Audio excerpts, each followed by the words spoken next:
Chapter 7. It took Solomon 13 years, however, to complete the construction of his palace. He built the palace of the forest of Lebanon 100 cubits long, 50 wide, and 30 high, with 4 rows of cedar columns supporting trimmed cedar beams. It was roofed with cedar above the beams that rested on the columns, 45 beams, 15 to a row. Its windows were placed high in sets of 3, facing each other. All the doorways had rectangular frames. They were in the front part in sets of 3, facing each other. He made a colonnade 50 cubits long and 30 wide. In front of it was a portico, and in front of that were pillars and an overhanging roof. He built the throne hall, the hall of justice, where he was to judge, and he covered it with cedar from floor to ceiling. And the palace in which he was to live, set farther back, was similar in design. Solomon also made a palace like this hall for Pharaoh's daughter, whom he had married. All these structures, from the outside to the great courtyard and from foundation to eaves, were made of blocks of high-grade stone cut to size and trimmed with a saw on their inner and outer faces. The foundations were laid with large stones of good quality, some measuring 10 cubits and some 8. Above were high-grade stones cut to size and cedar beams. The great courtyard was surrounded by a wall of 3 courses of dressed stone and 1 course of trimmed cedar beams, as was the inner courtyard of the temple of the Lord with its portico. King Solomon sent to Tyre and brought Huram, whose mother was a widow from the tribe of Naphtali, and whose father was a man of Tyre and a craftsman in bronze. Huram was highly skilled and experienced in all kinds of bronze work. He came to King Solomon and did all the work assigned to him. He cast 2 bronze pillars, each 18 cubits high and 12 cubits around by line. He also made 2 capitals of cast bronze to set on the tops of the pillars. Each capital was 5 cubits high. A network of interwoven chains festooned the capitals on top of the pillars, 7 for each capital. He made pomegranates in 2 rows encircling each network to decorate the capitals on top of the pillars. He did the same for each capital. The capitals on top of the pillars in the portico were in the shape of lilies, 4 cubits high. On the capitals of both pillars, above the bowl-shaped part next to the network, were the 200 pomegranates in rows all around. He erected the pillars at the portico of the temple. The pillar to the south he named Jachin, and the one to the north Boaz. The capitals on top were in the shape of lilies, and so the work on the pillars was completed. He made the sea of cast metal, circular in shape, measuring 10 cubits from rim to rim and 5 cubits high. It took a line of 30 cubits to measure around it. Below the rim, gourds encircled it, 10 to a cubit. The gourds were cast in 2 rows in one piece with the sea. The sea stood on 12 bulls, 3 facing north, 3 facing west, 3 facing south, and 3 facing east. The sea rested on top of them, and their hindquarters were toward the center. It was a handbreadth in thickness, and its rim was like the rim of a cup, like a lily blossom.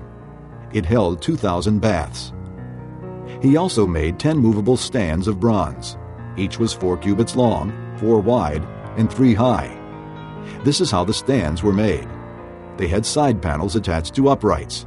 On the panels between the uprights were lions, bulls, and cherubim, and on the uprights as well. Above and below the lions and bulls were wreaths of hammered work. Each stand had 4 bronze wheels with bronze axles, and each had a basin resting on 4 supports, cast with wreaths on each side. On the inside of the stand, there was an opening that had a circular frame 1 cubit deep. This opening was round, and with its basework it measured 1.5 cubits. Around its opening there was engraving. The panels of the stands were square, not round.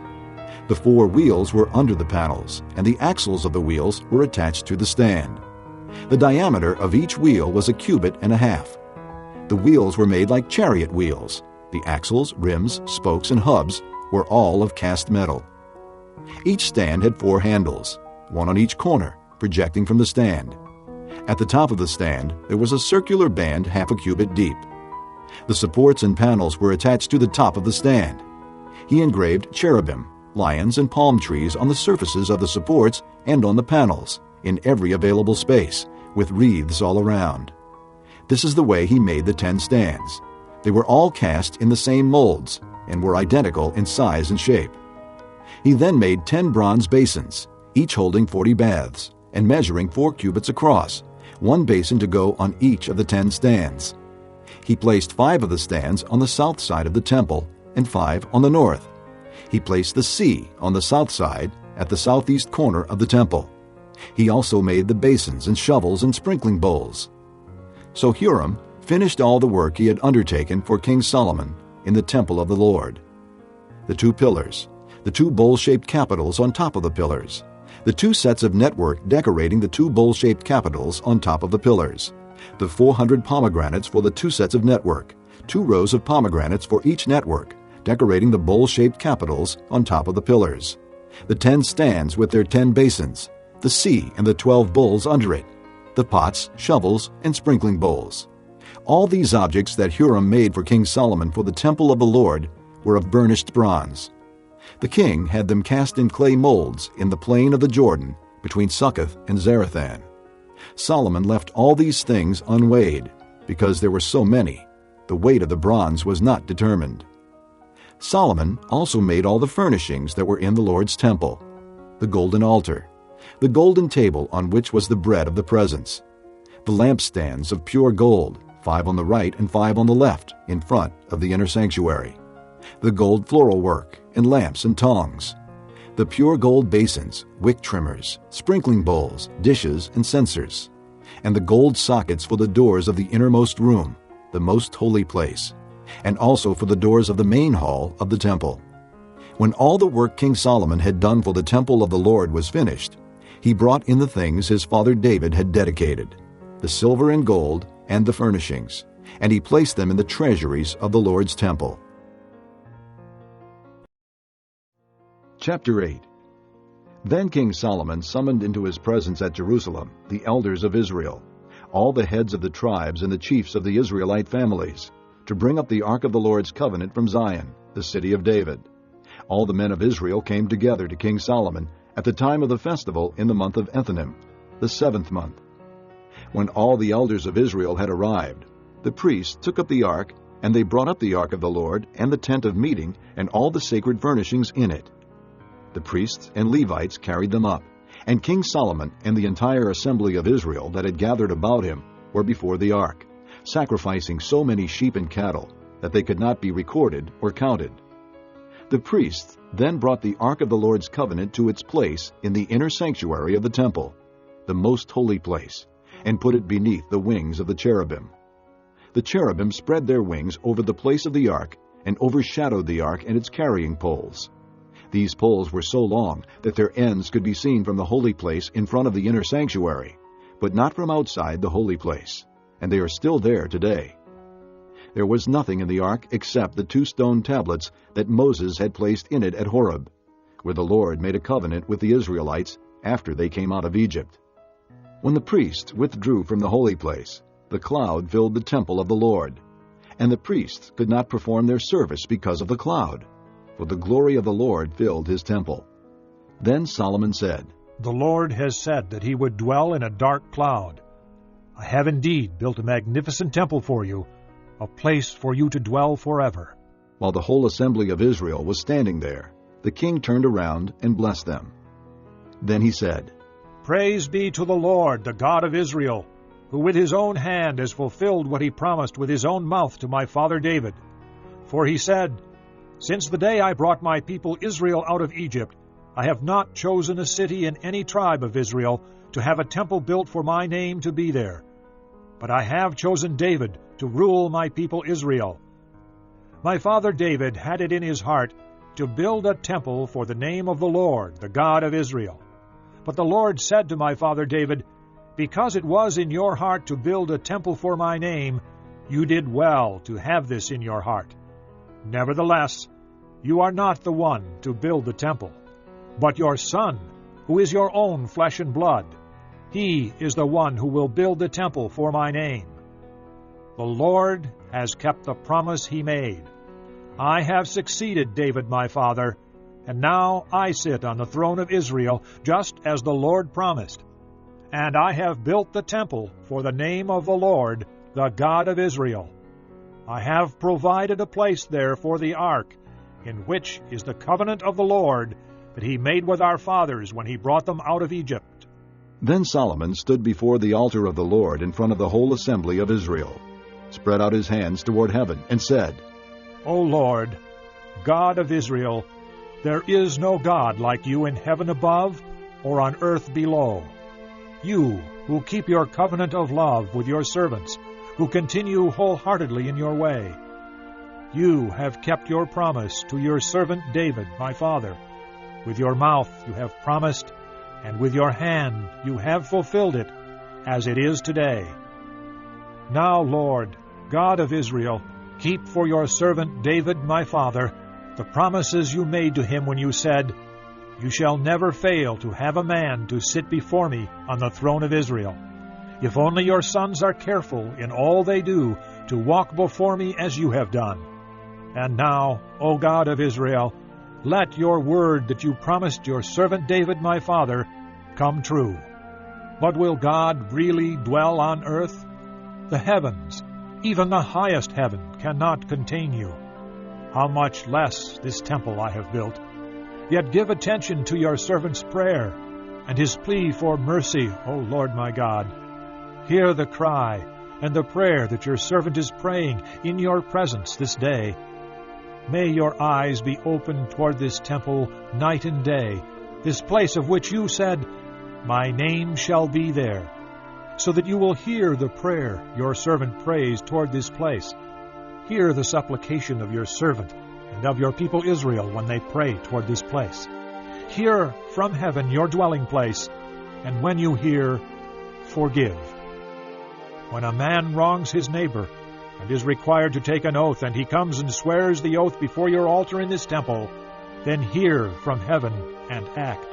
Judge between your servants, condemning the guilty, and bringing down on his own head what he has done. Declare the innocent not guilty, and so establish his innocence. When your people Israel have been defeated by an enemy because they have sinned against you, and when they turn back to you and confess your name, praying and making supplication to you in this temple, then hear from heaven and forgive the sin of your people Israel, and bring them back to the land you gave to their fathers. When the heavens are shut up, and there is no rain because your people have sinned against you, and when they pray toward this place and confess your name, and turn from their sin because you have afflicted them, then hear from heaven and forgive the sin of your servants, your people Israel. Teach them the right way to live, and send rain on the land you gave your people for an inheritance.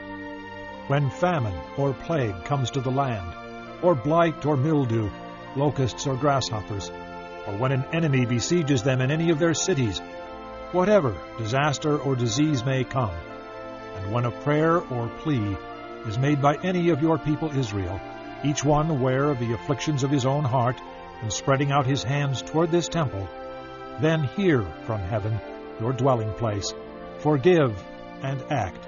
Deal with each man according to all he does, since you know his heart. For you alone know the hearts of all men, so that they will fear you all the time they live in the land you gave our fathers. As for the foreigner who does not belong to your people Israel, but has come from a distant land because of your name, for men will hear of your great name and your mighty hand and your outstretched arm, when he comes and prays toward this temple, then hear from heaven, your dwelling place, and do whatever the foreigner asks of you, so that all the peoples of the earth may know your name and fear you, as do your own people Israel, and may know that this house I have built bears your name. When your people go to war against their enemies, wherever you send them, and when they pray to the Lord toward the city you have chosen and the temple I have built for your name, then hear from heaven their prayer and their plea, and uphold their cause. When they sin against you, for there is no one who does not sin, and you become angry with them, and give them over to the enemy who takes them captive to his own land, far away or near, And if they have a change of heart in the land where they are held captive, and repent, and plead with you in the land of their conquerors, and say, We have sinned, we have done wrong, we have acted wickedly. And if they turn back to you with all their heart and soul in the land of their enemies who took them captive, and pray to you toward the land you gave their fathers, toward the city you have chosen, and the temple I have built for your name, then from heaven, your dwelling place, hear their prayer and their plea, and uphold their cause. And forgive your people who have sinned against you. Forgive all the offenses they have committed against you, and cause their conquerors to show them mercy. For they are your people and your inheritance, whom you brought out of Egypt, out of that iron-smelting furnace. May your eyes be open to your servant's plea, and to the plea of your people Israel, and may you listen to them whenever they cry out to you. For you singled them out from all the nations of the world to be your own inheritance, just as you declared through your servant Moses, when you, O sovereign Lord, brought our fathers out of Egypt. When Solomon had finished all these prayers and supplications to the Lord, he rose from before the altar of the Lord, where he had been kneeling with his hands spread out toward heaven.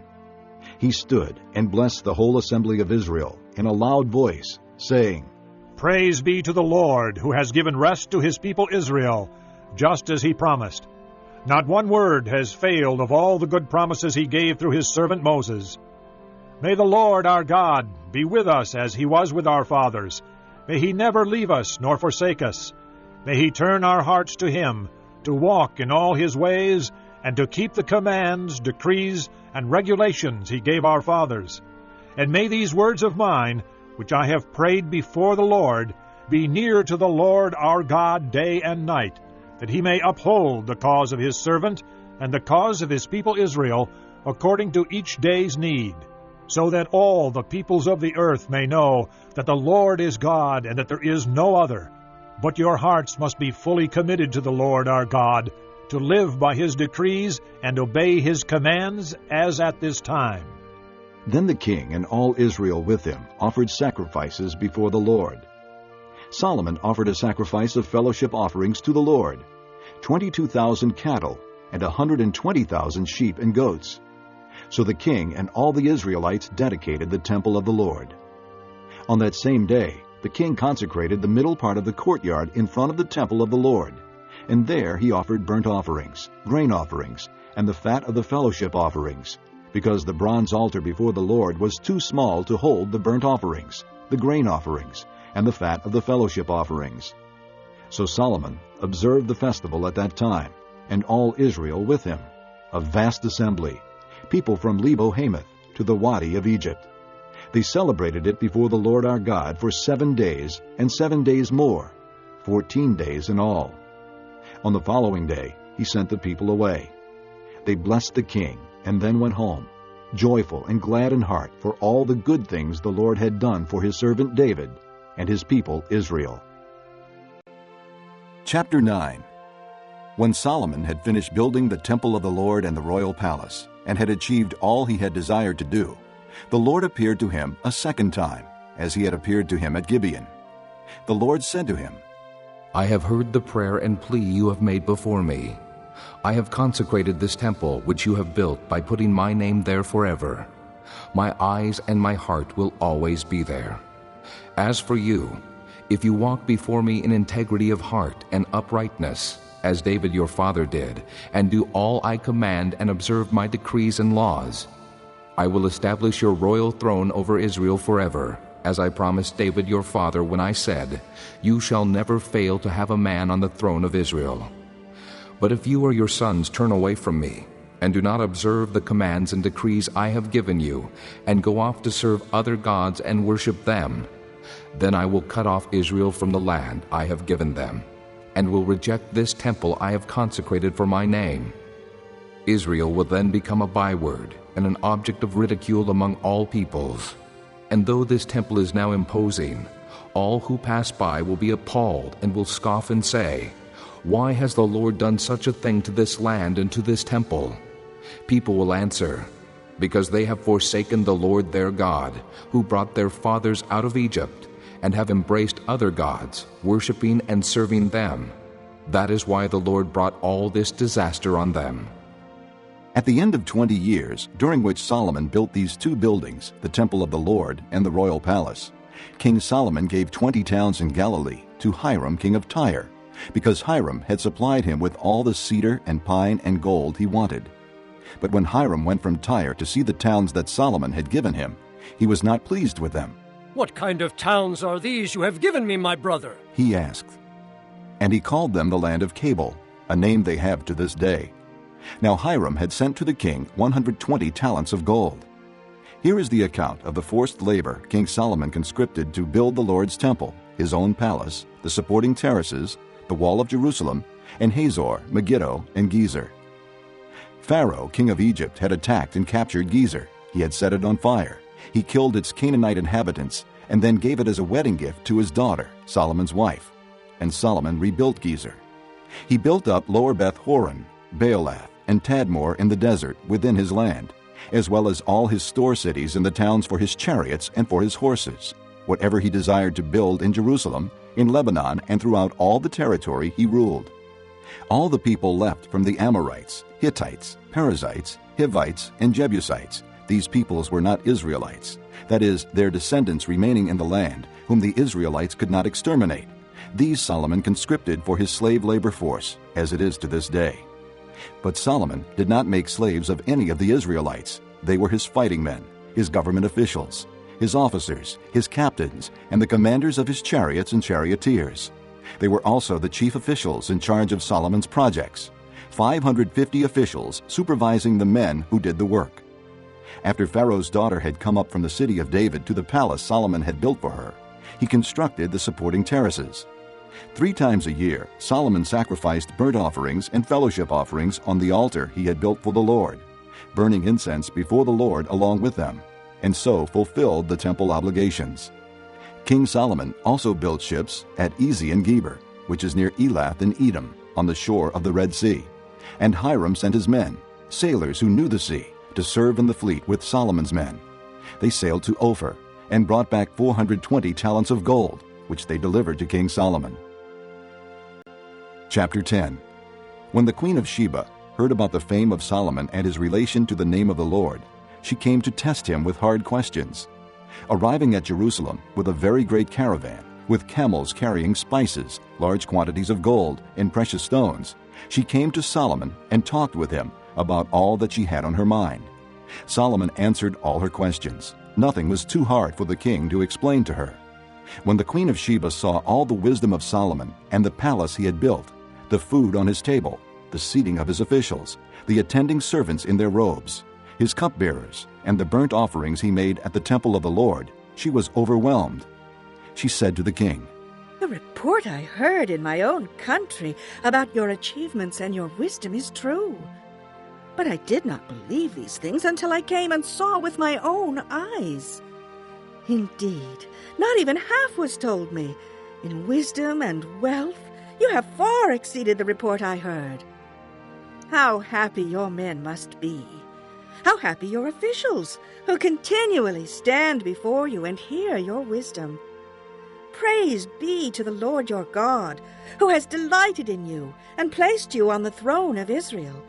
Because of the Lord's eternal love for Israel, he has made you king to maintain justice and righteousness."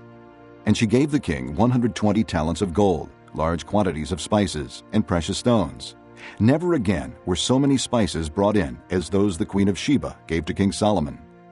Hiram's ships brought gold from Ophir, and from there they brought great cargoes of almug wood and precious stones. The king used the almug wood to make supports for the temple of the Lord and for the royal palace, and to make harps and lyres for the musicians. So much almug wood has never been imported or seen since that day. King Solomon gave the queen of Sheba all she desired and asked for, besides what he had given her out of his royal bounty. Then she left and returned with her retinue to her own country. The weight of the gold that Solomon received yearly was 666 talents, not including the revenues from merchants and traders and from all the Arabian kings and the governors of the land. King Solomon made 200 large shields of hammered gold. 600 bekas of gold went into each shield.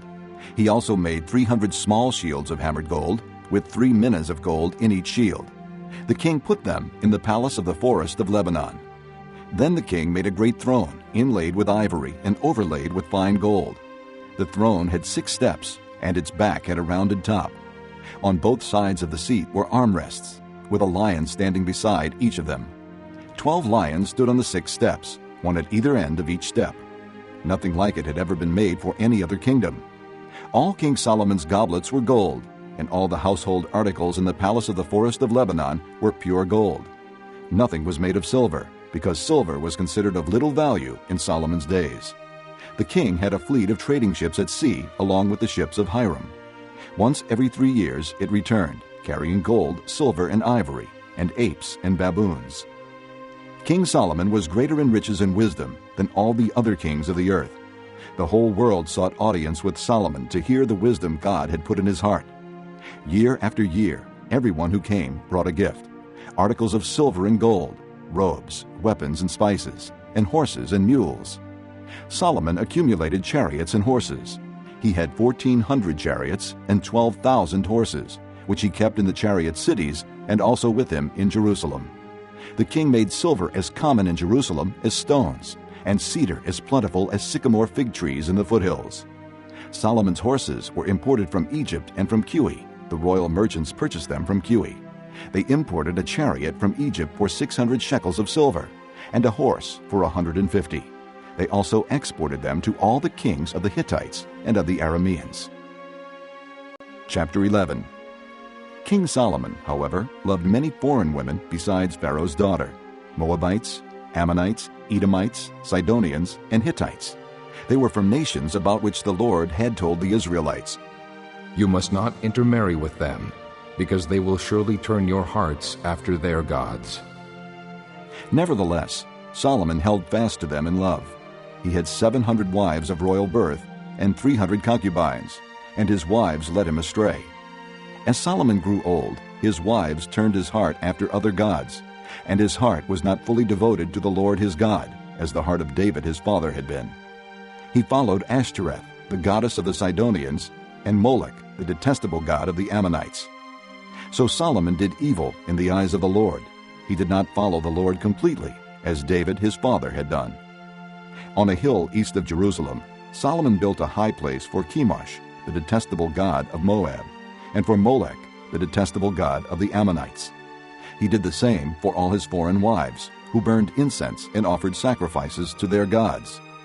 The Lord became angry with Solomon because his heart had turned away from the Lord, the God of Israel, who had appeared to him twice. Although he had forbidden Solomon to follow other gods, Solomon did not keep the Lord's command. So the Lord said to Solomon, Since this is your attitude, and you have not kept my covenant and my decrees which I commanded you, I will most certainly tear the kingdom away from you and give it to one of your subordinates. Nevertheless, for the sake of David your father, I will not do it during your lifetime. I will tear it out of the hand of your son. Yet I will not tear the whole kingdom from him, but will give him one tribe for the sake of David my servant, and for the sake of Jerusalem which I have chosen. Then the Lord raised up against Solomon an adversary, Hadad the Edomite, from the royal line of Edom. Earlier, when David was fighting with Edom, Joab, the commander of the army, who had gone up to bury the dead, had struck down all the men in Edom. Joab and all the Israelites stayed there for 6 months, until they had destroyed all the men in Edom. But Hadad, still only a boy, fled to Egypt with some Edomite officials who had served his father. They set out from Midian and went to Paran. Then taking men from Paran with them, they went to Egypt, to Pharaoh king of Egypt, who gave Hadad a house and land and provided him with food. Pharaoh was so pleased with Hadad that he gave him a sister of his own wife, Queen Tahpenes, in marriage. The sister of Tahpenes bore him a son named Genubath, whom Tahpenes brought up in the royal palace. There Genubath lived with Pharaoh's own children. While he was in Egypt, Hadad heard that David rested with his fathers, and that Joab the commander of the army was also dead. Then Hadad said to Pharaoh, Let me go, that I may return to my own country. What have you lacked here that you want to go back to your own country? Pharaoh asked.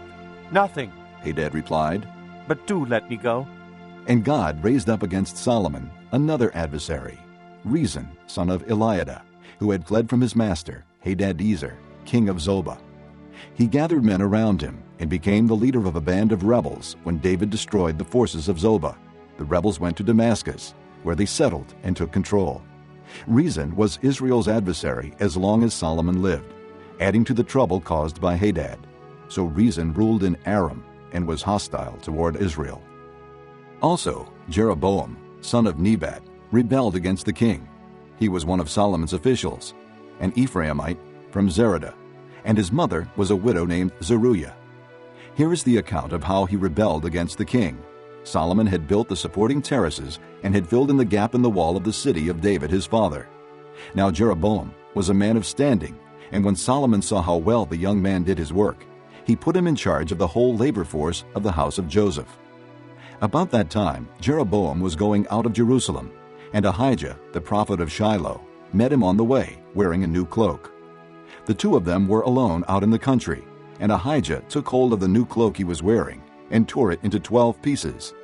Then he said to Jeroboam, "Take 10 pieces for yourself, for this is what the Lord, the God of Israel, says. See, I am going to tear the kingdom out of Solomon's hand and give you 10 tribes. But for the sake of my servant David and the city of Jerusalem, which I have chosen out of all the tribes of Israel, he will have 1 tribe. I will do this because they have forsaken me and worshipped Ashtoreth, the goddess of the Sidonians, Chemosh, the god of the Moabites, and Molech, the god of the Ammonites, and have not walked in my ways, nor done what is right in my eyes, nor kept my statutes and laws, as David, Solomon's father, did. But I will not take the whole kingdom out of Solomon's hand. I have made him ruler all the days of his life for the sake of David my servant, whom I chose and who observed my commands and statutes. I will take the kingdom from his son's hands and give you 10 tribes. I will give 1 tribe to his son, so that David my servant may always have a lamp before me in Jerusalem, the city where I chose to put my name. However, as for you, I will take you, and you will rule over all that your heart desires. You will be king over Israel. If you do whatever I command you, and walk in my ways and do what is right in my eyes, by keeping my statutes and commands, as David my servant did, I will be with you. I will build you a dynasty as enduring as the one I built for David, and will give Israel to you. I will humble David's descendants because of this, but not forever." Solomon tried to kill Jeroboam, but Jeroboam fled to Egypt, to Shishak the king, and stayed there until Solomon's death. As for the other events of Solomon's reign, all he did and the wisdom he displayed, are they not written in the book of the Annals of Solomon? Solomon reigned in Jerusalem over all Israel 40 years. Then he rested with his fathers and was buried in the city of David his father. And Rehoboam his son succeeded him as king.